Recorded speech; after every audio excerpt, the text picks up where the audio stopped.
Hi friends, and welcome to our wildflower seed bomb making video.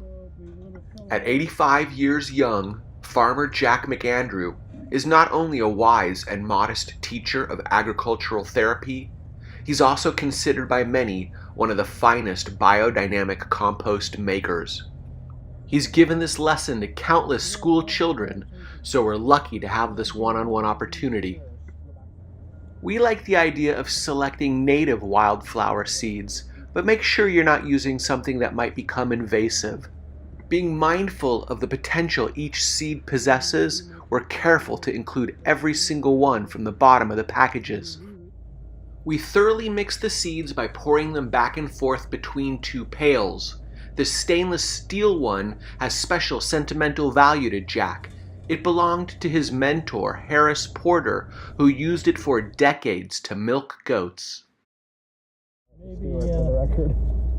Jack adds about 3 handfuls of the compost to about half a handful of the wildflower seeds.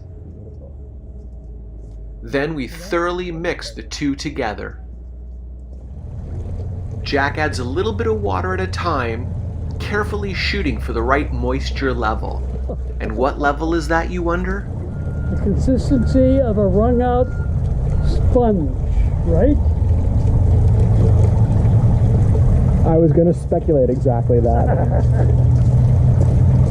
Jack rolled and squeezed the mixture to about the size of a golf ball or ping pong ball, then set me to work to finish up the batch.